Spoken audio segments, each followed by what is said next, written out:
My husband proposed a spa trip, which was supposed to be a fun excursion for just the two of us. However, he ended up bringing along our son and his wife, with whom I had an icy relationship. He did this without even asking me. After we arrived at the hotel, my daughter-in-law said to me, "You know, if you hate us that much, just sleep in the parking lot or something." She and my son continued to mock me, and my husband did nothing to stop them. Finally, I lost my patience. "Fine, have it your way. I'll sleep outside tonight. Goodbye." With that, I stormed out to the hotel parking lot and sat in the rental car. Eventually, I decided to go for a nighttime drive to clear my mind.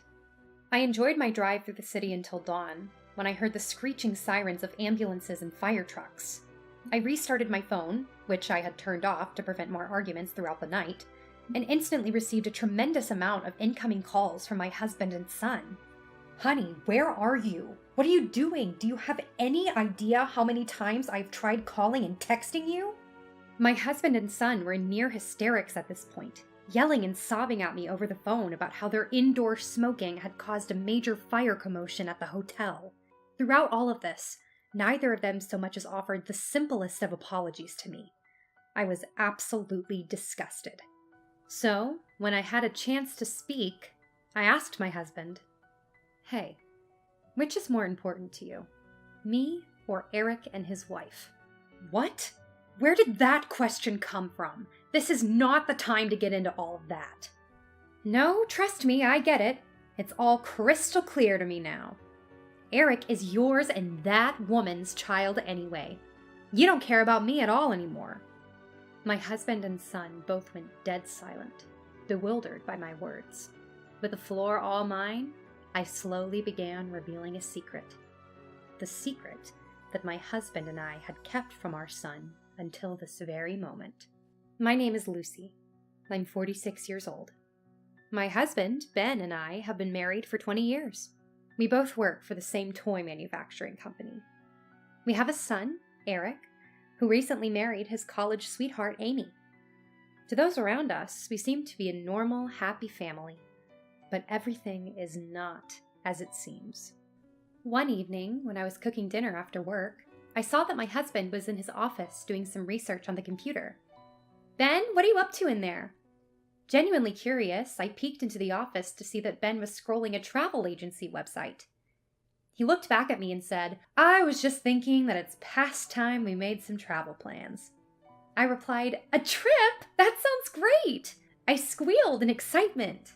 "You know, we're both always working, so we don't get many opportunities for a nice little vacation. I want to get out there and stretch my wings once in a while, don't you?" "Yes, I absolutely do. I've been thinking the same thing." Thankfully, we were entering our company's off-season, so it was easy for the two of us to take some time off. Just thinking about the trip made me so excited.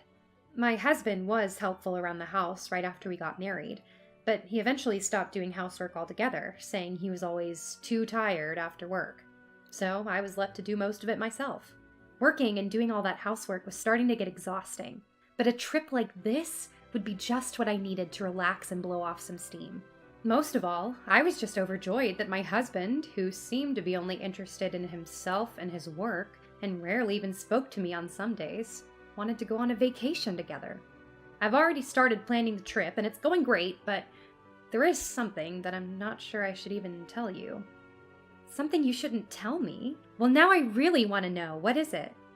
You probably already know where this is going, don't you? It's about Eric and Amy. Upon hearing the names of my son and his wife, my smile instantly faded. Yes, that's right. My son, Eric, has seemed to genuinely dislike me ever since junior high. He mostly ignores me when I call out to him, and on the rare occasion that he does respond, he says, "It's nothing, Mom," or "Don't talk to me." In the worst cases, he would say, "Get back to cooking," or "Just give me my allowance." Sometimes he would even lock the front door of the house and put a chain on it so I couldn't get in. At first, I thought it was just a rebellious phase. You know, the kind that every kid goes through. But when his awful behavior continued for several years, I started to get worried and consulted my husband about it several times. However, I got the same answer every time. "That's just part of being a teenager, isn't it? You were a kid once too, you should understand." He never tried to discipline Eric, no matter how badly his behavior affected me. I really did try to understand, but no matter how many times I tried to confront Eric, his attitude and behavior never seemed to change. When he married Amy, I wasn't invited to the wedding, nor did I receive any kind of thank you when I sent a letter of congratulations.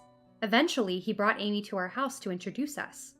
From the moment I met her, I knew we were not compatible. With her brightly dyed hair, pierced ears, gaudy makeup, and flashy clothes, she looked about as bold as she acted. Amy acted normally in front of my husband and Eric, but as soon as she was alone with me, she dropped the act. She sat there staring at me, glaring. Then she said, "No wonder Eric hates you."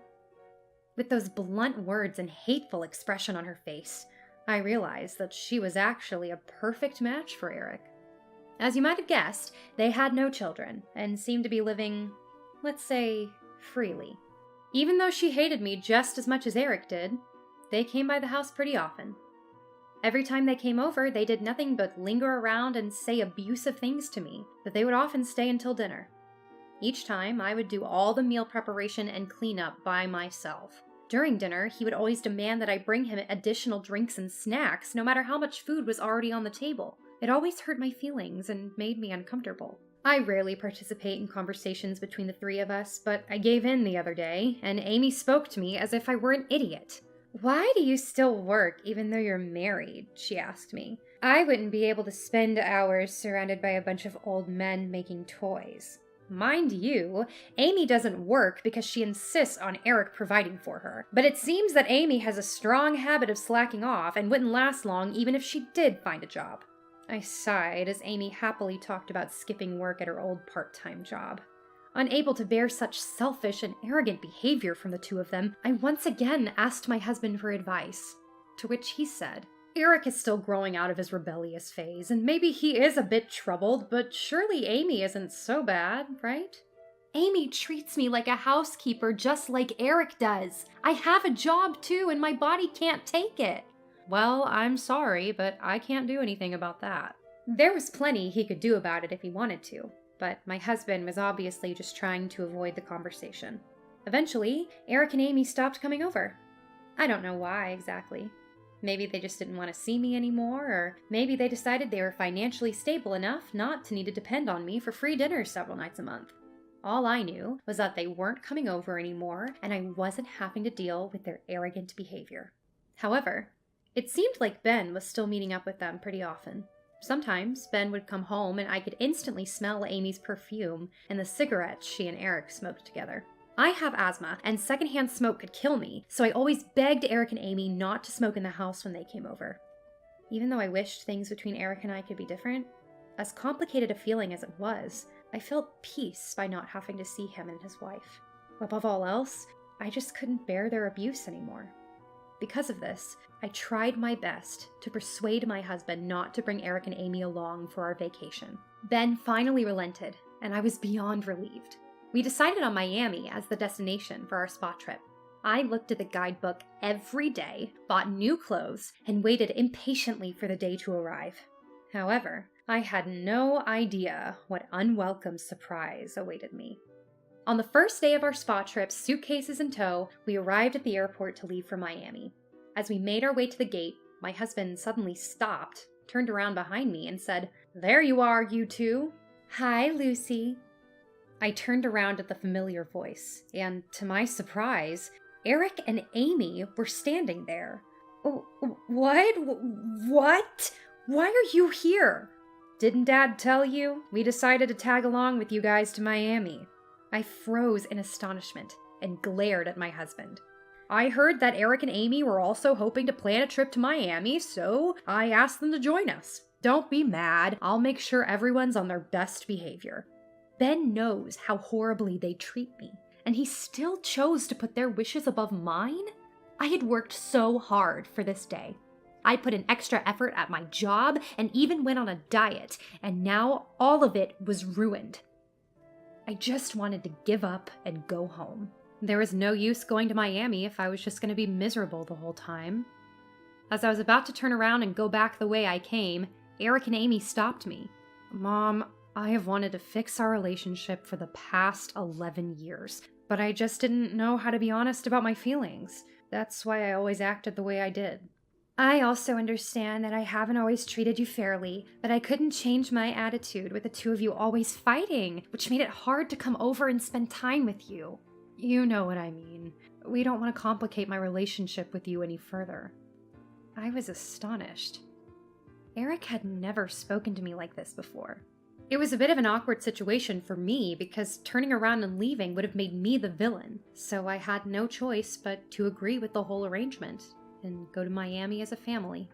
Eric and Amy were in high spirits on the plane and ordered several drinks. My husband sat next to me, smiling ear to ear the entire plane ride. I, on the other hand, was still feeling something strange in my heart, but decided to drown it out by looking out the window and watching the clouds go by. After arriving in Miami and renting a car, our trip began with an itinerary my husband came up with on the plane. Soon after, however, Eric and Amy began talking only to my husband, as if they were totally ignoring my presence. They also harassed me at tourist spots by making me fall into a puddle and getting all wet, and forcing leftover food on me at lunch. In the midst of this disquieting atmosphere, after dinner at the hotel, Eric and Amy came to our room for drinks. My husband went downstairs to grab some snacks from the hotel shop, and Eric and Amy came and sat on my bed without asking. Then, Eric pulled a lighter and a pack of cigarettes from his pocket. "Hey, stop it! This is a non-smoking room!" "What the hell, Mom? It'll get vented out. It's not a problem." I rolled my eyes and stopped him from lighting the cigarette. I then looked over and saw that Amy had just pulled out a cigarette of her own. This sent me over the edge.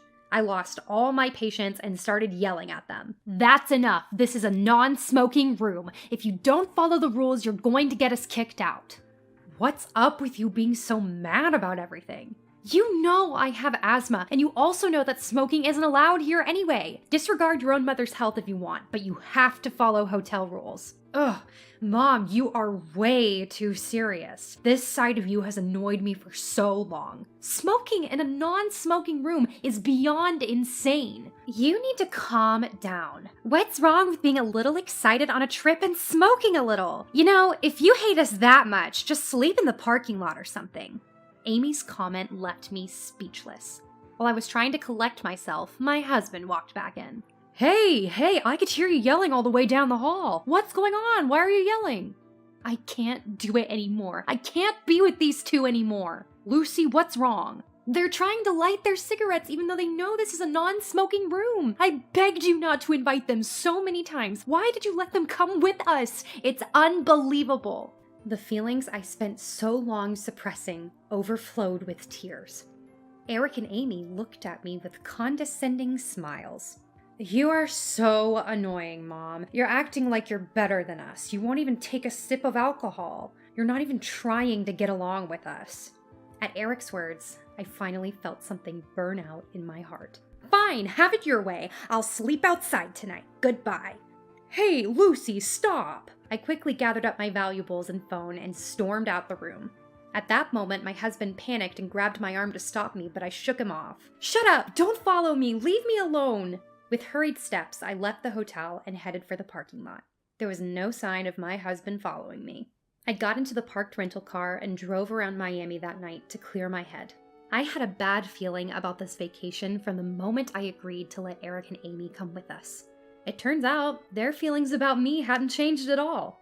My husband's hadn't either. Even though I tried so hard to persuade him not to, he still offered to bring Eric and Amy along without my permission. After this incident, it would be difficult for me to resume any kind of relationship with the two of them.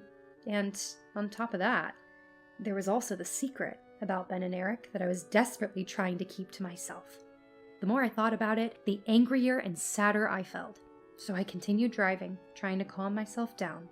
As I continued my drive through the beautiful night view of Miami Beach, I finally started to calm down. I grew exhausted from driving for so long and decided to park the rental car in a beach parking lot to take a rest. Around that time, I thought I heard sirens off in the distance, but I was too tired to care and quickly fell asleep. The next thing I knew, it was morning, and I was greeted by the beautifully glistening ocean, illuminated by the sun. After having breakfast at a restaurant by the sea, Everything suddenly came flooding back to me, and I took out my smartphone. I had turned my phone off when I left because I didn't want to hear my family's antagonizing voices or even read their texts. Now that I was feeling more calm and collected, I wondered what my husband and the others were up to now, so I turned it back on. I found that I had received a tremendous number of phone calls and texts since 11 p.m. last night. The number was no less than 30 or 40. Immediately after the dozens of notifications popped up, I received a phone call from my husband. "Honey, where are you? What are you doing? Do you have any idea how many times I've tried calling and texting you?" Ben was half yelling, half crying. "What do you mean? I just had breakfast at a restaurant on the beach." "What? You're seriously out enjoying a relaxing breakfast while we're in a crisis?" Eric's voice was also enraged. "What do you mean by crisis?" "I mean just as the word says. After you left, the three of us had a small party with cigarettes, wine, and snacks, and before I knew it, we all fell asleep. And when I woke up, the whole room was filled with smoke." "What? Was there a fire?" "That's right. From the looks of it, Eric and Amy never put out their cigarettes." "Is everyone all right?" "It was a minor fire, but fire trucks were rushing in, and all the other people in the hotel had to be evacuated, and we're being blamed for causing it. Amy got slightly burned and was taken to the hospital, and now Eric and I have to go to the police station for questioning and apologizing to the hotel staff." Oh, so that's what the sirens were about last night. My husband tried to say something else, but it was hard to understand since he and Eric were both in near hysterics. It was something along the lines of, "The two of us can't leave, so can you just go to the hospital where Amy is and stay by her side until we can make it there?" What? Without a single word of apology to me, he put his son's wife first. Just like always. I was almost certain that he would never change. That is why I gave my husband one last chance and asked, "Hey, which is more important to you? Me or Eric and his wife?" "What? Where did that question come from? This is not the time to get into all that." "Well, that's all I needed to hear. Goodbye." I was truly disgusted by my husband, and how easily he threw away his final chance. "What do you mean, goodbye? Don't act stupid at a time like this." "No, trust me, I get it. It's all crystal clear to me now. Eric is yours and that woman's child anyway. You don't care about me at all anymore." What? That woman's child? Me? What exactly do you mean?" Both Ben and Eric were stunned by my words. I took a breath and slowly began to reveal the secret that my husband and I had kept from our son until this very moment.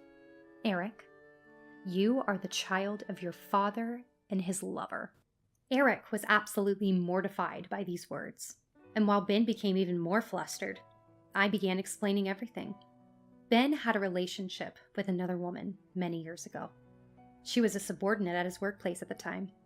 When I found out, the lover's belly was already getting bigger, and the woman cried to me, telling me that she would give me the child and begged me not to charge my husband for alimony and destroy his reputation. I thought she was the worst person to have ever lived. But at the same time, I was very distressed. The baby was too far along to be aborted, and I felt sorry for the child that she would eventually give birth to and leave at an institution. So I decided to take in the child and did not charge my husband for alimony despite his unfaithfulness. But her workplace eventually found out about the affair, and she was fired. My husband's role in the affair was also exposed, but he received less publicity because he was the one raising their child. I also decided to raise the child as my own, even though we're not related by blood. Eric's rebellion started when he was in junior high. At first, I tried to think that it was normal behavior for a teenager, but it continued through high school and even into college, and it got worse and worse every year. All this time, I knew that Eric was the child of another woman, but I could not find the right way or time to tell him. Perhaps I just didn't want him to know the truth, because I was bound to him and his father out of love, and had raised him as my own for so many years. When I explained all of this to Eric, he shouted over the phone in pure shock. "How is this even possible? I'm the child of another woman?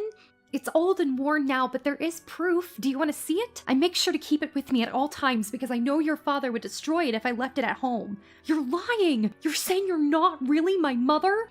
I'm telling nothing but the truth. I've tried to be a real mother for so long, but I can't do it anymore. I guess we have had such a hard time getting along because your blood actually belongs to that cheating mistress of your father's." Hearing my words, Eric grew completely silent, as if he had nothing to say in return. My husband broke the silence by verbally attacking me. "You promised never to tell him." "Maybe I did, but promises don't matter between us anymore. Just be thankful that I put up with you for 24 years. Goodbye." My husband continued to scream at me, but I hung up the phone and quickly blocked him, along with Eric and Amy for good measure. After that, I returned home after enjoying the Miami trip alone, without ever going back to the hotel or hospital. I then packed up my belongings and brought everything to my parents' house, prepared the divorce papers, and sent them to my husband. Afterwards, a colleague at work told me what happened to the 3 people I used to consider family. He told me that the police had berated them for a long time about smoking in the non-smoking room. Then, the hotel demanded a large amount of compensation from them for property endangerment and causing a disturbance. Ben, Eric, and Amy would have to somehow come up with that large sum of money on their own. Later, with the help of a lawyer hired by my parents who heard about the situation, Ben and I quickly finalized our divorce. Furthermore, word of our separation quickly spread throughout our workplace, and Ben, who was not performing as well as he used to, quietly resigned. I heard that Ben was unable to find a new job, borrowed money from all kinds of acquaintances, and finally went broke. Eric's income and mental state have, apparently, also become unstable due to this incident. He and Amy have been arguing every day and are deeply unhappy in their marriage due to the stress of their increasingly difficult life. As for me, I found myself completely absorbed with the beach's charm, and now I go back to Miami several times a year with my parents and friends. My work life is better than ever, and my hard work is being recognized more than ever before without Ben around to steal my thunder. I have been appointed as manager of the accounting department.